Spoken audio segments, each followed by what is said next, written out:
पुरता में राती है गैया, सेत सिंह है भाई। अबरन बरन किछौ नहीं वाके, खद खदहि खाई। नमस्कार दोस्तों, मैं अविनाश दास रेशनल कबीर यूट्यूब चैनल में आप सबका हार्दिक स्वागत करता हूं। दोस्तों, यदि इस चैनल को आप सब्सक्राइब नहीं किए हैं तो सब्सक्राइब जरूर करें और शेयर करके अपने साथियों तक पहुंचाएं, ताकि चैनल की सेवा भारत में जन जन तक पहुंच जाए। साथियों, हमारा उद्देश्य है देश में रेशनैलिटी को प्रमोट करना, रेशनैलिटी को जन जन तक पहुंचाना, लोग तर्कशील बने, बुद्धिजीवी बने और भ्रम अंधविश्वास पाखंड से अपने आप को मुक्त करें और साथ साथ जो है मानवीय मूल्यों को समझें। विषमता से, जाति विषमता से, वर्ण विषमता से, वर्ग विषमता से ऊपर उठ करके एक मनुष्य दूसरे मनुष्य से प्रेम करे और देश को प्रेममय और स्वर्गमय बना सके। इस उद्देश्य से चैनल चालू किया गया है दोस्तों, हमारे आपके सबके भलाई को सोच करके। इसलिए चैनल को जरूर आगे बढ़ाएं। मैंने शुरू में एक कविता बोली है, थोड़ा अटपट लगा होगा उसका अर्थ शायद समझने में, लेकिन मैं उसका अर्थ भी बता देता हूं जैसा पढ़ा हूं। कविता इस तरह है दोस्तों, पुरता में राती है गैया। वैसे कविता बहुत लंबी है, उस कविता में से 2 कड़ी मैंने लिया है। पुरता में राती है गैया, सेत सिंह है भाई। अबरन बरन किछौ नहीं वाके, खद अखद नहीं खाई। इसका सामान्य अर्थ है कि ये गाय है, और वो गाय कैसी है? वो गाय जो है ना, अघाय रहना चाहती है। वैसे सभी गाय अघाय रहना चाहती हैं। उसकी जो पसंद है उस गाय की कि वो पेट उसका भरा रहना चाहिए, तृप्त रहना चाहिए, अघाया हुआ रहना चाहिए, ऐसा पसंद करती है वो गाय। और क्या पसंद करती है? और जो है उसके लक्षण क्या है? उसके सफेद रंग का सींग है उस गाय का। किसी भी गाय बैल के सींग होते हैं, उस गाय का सफेद रंग का सींग है। और कहते हैं कि उसका आवरण वर्ण न तो वो किसी रंग की है और न बेरंग है। आवरण वर्ण किछौ नहीं वाके, खद अखद नहीं खाई। वो खाने में खाद्य और अखाद्य का भी विचार नहीं करती है, क्या खाना चाहिए और क्या नहीं खाना चाहिए। उसका एक ही उद्देश्य है कि वो अघाय रहना चाहती है, तृप्त रहना चाहती है।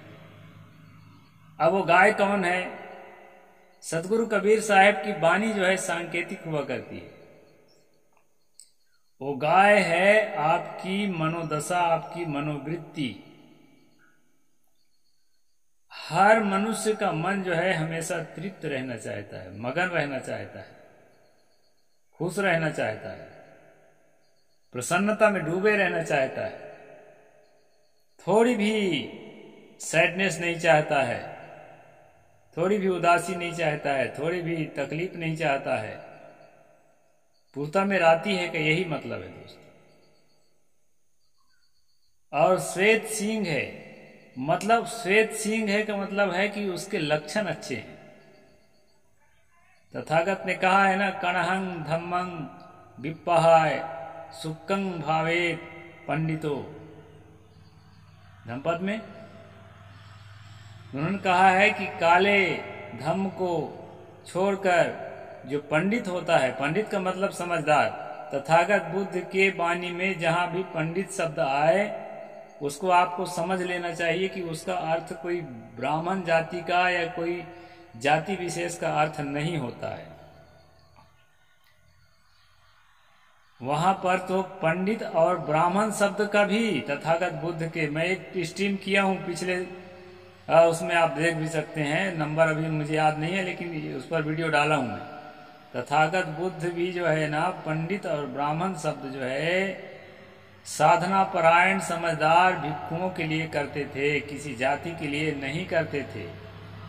इसलिए कई लोग कहते हैं ना कि भगवान बुद्ध जो है ब्राह्मणों की खूब प्रशंसा किया है, पंडित का खूब प्रशंसा किया है, और उसके अनुयायी जो है कहते हैं कि पंडित उन्डित ब्राह्मण उमन कुछ नहीं होता है, इंसान इंसान होते हैं, ऐसा लोग कहते हैं। उसका कारण यह है कि उसको सम्यक रूप से जो है ना, सम्यक कल्चर का अध्ययन नहीं करते। तो दोस्तों, यहां पर जो मैंने कहा कि तथागत बुद्ध ने भी कहा है, क्या कहा है, कणहं धम्मं विपहाय सुखं भावेत पंडितो। ये पंडित जो होता है, समझदार जो होता है, वो शुक्ल हो जाता है, श्वेत हो जाता है। अपने काले करतूतों को छोड़ करके और श्वेत करतूतों को, अपनी श्वेत भावना को, अपने पवित्र भावना को वो जो है बढ़ाता है अपने जीवन में। यहां पर सदगुरु ने कहा श्वेत सींग है भाई। उस गाय की सींग कैसी है? श्वेत है, मतलब अच्छा लक्षण है। और फिर दूसरे लाइन में क्या कहते हैं, अवरण बरन किछौ नहीं वाके, खद खद नहीं खाई। दरअसल उस गाय का न तो रंग है न तो वो बेरंग है, कोई रंग है, थोड़ा अटपट लगता है। मन का कोई वर्ण नहीं है, मनोवृत्ति का कोई वर्ण नहीं है। जैसे वर्ण जो है ना, यहाँ क्या कहा है, ब्राह्मण क्षत्रिय वैश्य और शूद्र, ये भी रंग है। ये वर्ण जो कहते हैं ना, शरीर का रंग नहीं है, ये जो है ना दिमाग का रंग है। जिसके मन में अच्छी तरह से बिठा दिया जाए कि तुम ब्राह्मण हो, तुम सबसे श्रेष्ठ हो, और लोग तो तुम्हारे सामने कुछ नहीं है, नाचीज के बराबर हैं, मिट्टी के पुतला के बराबर हैं, काठ की गुड़िया के बराबर हैं।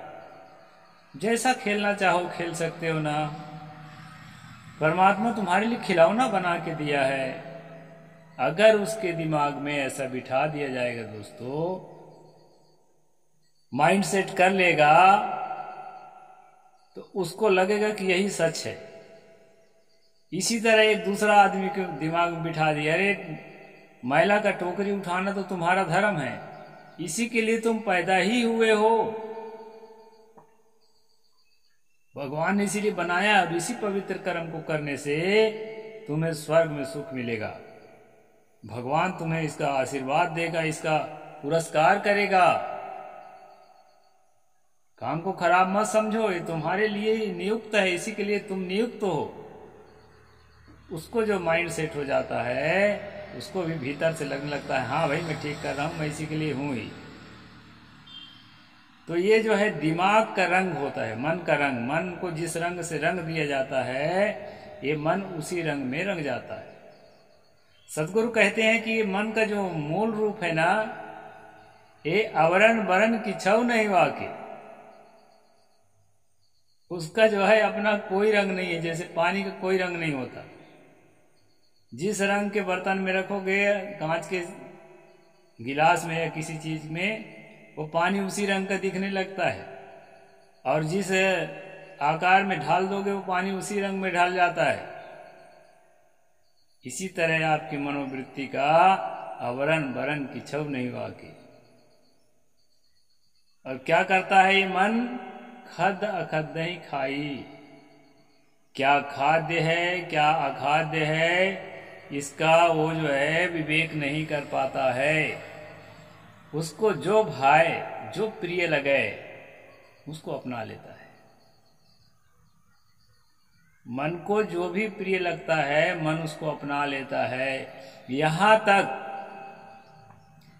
कि यदि किसी को लंबे समय से आपने पढ़ाया है, साधु बना दिया है कि बेटा ब्रह्मचर्य से रहना, ब्रह्मचर्य ही तुम्हारा लक्ष्य है, शांति ही तुम्हारा लक्ष्य है, सहजता ही तुम्हारा लक्ष्य है, ऐसा यदि किसी को अच्छी तरह से आपने सिखाया है, सब कुछ सीखने के बाद भी उसके मन को अगर वासना की तरफ झुकाव हुआ, वासना प्रिय लगी तो प्यार मोहब्बत के बहाने या जोर जबरदस्ती के बहाने यानी रेप के बहाने किसी भी तरह उसके जीवन को उसका मन जो है दिशा देने लगता है और वो जो है प्रवृत्ति लेने लगता है, वो वैसा ही हो जाता है। तो खद अखद ही खाई, फिर उसके पास जो है मेरे लिए एक काम जो मैं करने जा रहा हूं कर्तव्य का कार्य है कि अकर्तव्य कार्य है, इस चीज की परवाह वो नहीं करता है। दोस्तों, कल मैंने जो मनुस्मृति पर स्ट्रीम किया था 70 नंबर का, उसमें मैंने ये बताया था कि ब्राह्मण क्यों डरता है इंटरकास्ट मैरिज से। इस विषय का मैंने खुलासा किया था, उस स्ट्रीम को भी आप देखना, बहुत महत्वपूर्ण है। तो दोस्तों, जब हमारे अंदर माइंड सेट हो जाता है, ये अर्जुन के अंदर, जो गीता में अर्जुन है, महाभारत में अर्जुन के अंदर ये चीज बुरी तरह से सेट हो गई थी। शुरू अध्याय में, पहले अध्याय में देखना, वो कृष्ण से कहता है कि देखो पार्थ, यदि हम आपस में लड़ करके मर गए, स्त्रियां तो लड़ती नहीं थी उस जमाने में, आजकल स्त्रियां भी भर्ती होने लगी हैं आर्मी में, और होना चाहिए, अच्छी बात है, बढ़ चढ़ के भाग लेना चाहिए। लेकिन उस जमाने में स्त्रियां भर्ती नहीं होती थी, न स्त्रियां लड़ती थी, न स्त्रियों के साथ लड़ा जाता था। अपवाद रूप इक्का दुक्का हुए हैं, इसको हम नहीं कहते कि कोई स्त्रियां कभी लड़ी ही नहीं, लेकिन प्रायः जो है नियम के तौर पर नहीं लड़ती थी। तो अर्जुन ने कहा कि पार्थ, हम सब आपस में लड़ करके मर जाएंगे, तो ये स्त्रियां जो है ना किसी भी दूसरे जाति के पुरुषों से संपर्क करेंगी और वर्ण संकर संतानें पैदा होगी, जबकि वो स्वयं वर्ण संकर था। महाभारत के अधिकतम पात्र जो हैं वर्ण संकर हैं, अपने बाप के औलाद नहीं है, नियोग से पैदा हुए। इंद्र नाम के किसी पिता से पैदा हुआ था, वो पांडु को बेटा थोड़े है। लेकिन नियोग भी अपने जाति के अंदर करते थे। जाति का बहुत ध्यान रखा गया है हिंदू किताबों में। सदगुरु ने यहां पर कहा है, अवरण वरण किछव नहीं वाकी। ये मन जो है ना, इसकी मनोवृत्ति जो है, आपकी मनोवृत्ति जो है, ये प्राकृतिक रूप से किसी भी वर्ण का नहीं है। यहां मन में उठने वाले संकल्पनाओं के साथ भी इसका अर्थ किया जाता है। न तो आपका मन दयालु है, न तो आपका मन निर्दय है, न तो आपका मन धार्मिक है, न तो आपका मन अधार्मिक है, न तो आपका मन अशुद्ध वस्तुओं को खाने वाला है, न तो शुद्ध वस्तुओं को खाने वाला है, बल्कि ये बदलता रहता है। और जहां पर इसको लाभ दिखाई पड़ता है, वहीं पर ये जुड़ जाता है, प्रवृत्त हो जाता है।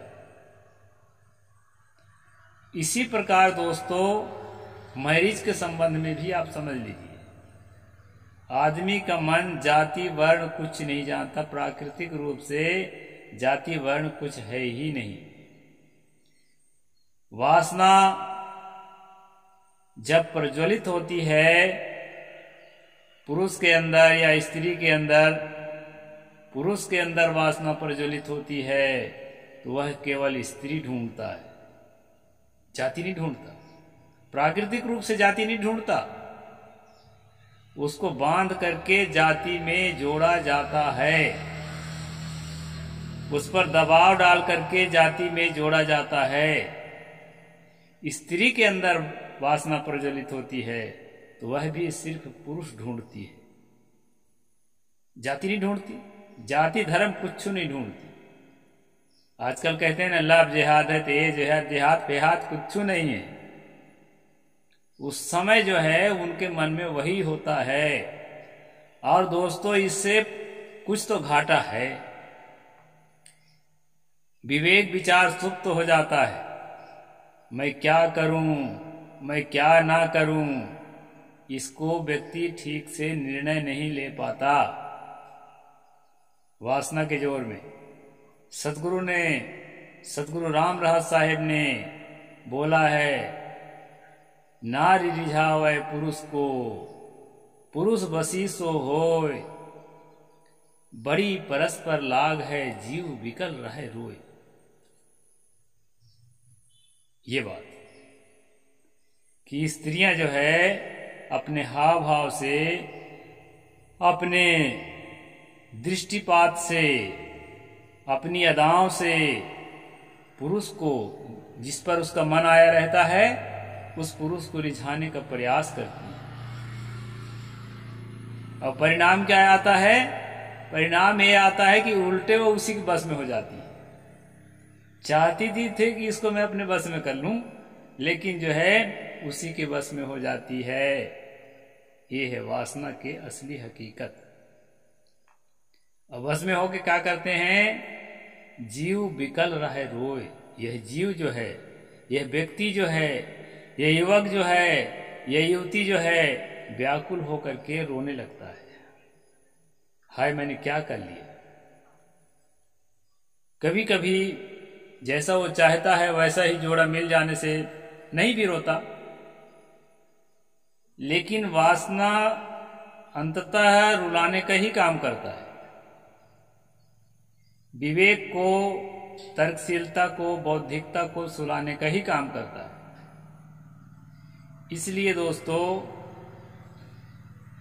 ये जो कल के स्ट्रीम में मैंने कहा था ना कि ब्राह्मण क्यों डरता है इंटरकास्ट मैरिज से, अगर अप्राकृतिक है इंटरकास्ट मैरिज तो होना ही नहीं चाहिए, डरने की बातें नहीं है।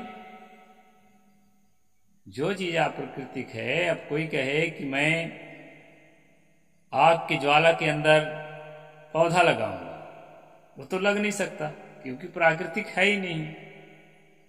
तो अगर प्राकृतिक नहीं है, प्राकृतिक नहीं है तो हो ही नहीं सकता। इंटरकास्ट मैरिज अगर प्राकृतिक है तो सर्वसंभव है, हो ही जाएगा। तो ये मन का जो है ना कोई रंग नहीं है, जीवन का कोई रंग नहीं है, ये सारी चीजें आरोपित है। इसको समाज में स्थापित किया गया है, दिलो दिमाग में स्थापित किया गया है। इसलिए दोस्तों, मैं इस चैनल के माध्यम से साधनात्मक विषयों के साथ साथ सामाजिक विषयों को भी लेकर चलता हूं। और समाज में जो विषमता है, समाज में जो अत्याचार अनाचार है, इसके लिए जो हमारे अंदर मानसिकता तैयार होती है, उन मानसिकताओं के मूल में क्या है, उन चीजों को हमें समझना होगा। और जिस दिन हम समझ जाएंगे ना, तो सबसे पहले तो ये फायदा होगा कि हमारा जीवन मधुमय हो जाएगा। मैं कल्पना नहीं कर रहा हूं, महसूस कर रहा हूं। इसके बाद जो है हमारे इर्द गिर्द जो समाज में हमारा प्रभाव जाएगा। आग के प्रभाव से गर्माहट ही मिलती है। हर वस्तु अपना प्रभाव छोड़ती है। तो मैं कहा हमारा जो प्रभाव जाएगा ना, हम अगर मधुमेह हैं तो समाज भी हमारे इर्द गिर्द में मधुमेह होता चलेगा। जस्ट अपोजिट कुछ सिचुएशंस हैं मान लीजिए, तो थोड़ा सा वहां लगेगा कि नहीं भाई ठीक नहीं हो रहा है, हम ठीक नहीं लगेंगे उसको, और वहां देखने वालों को लगेगा कि इसके प्रभाव से मधुमेह वातावरण तो नहीं बल्कि जो है वातावरण और विषाक्त तो होता चला जा रहा है, आदमी ठीक नहीं।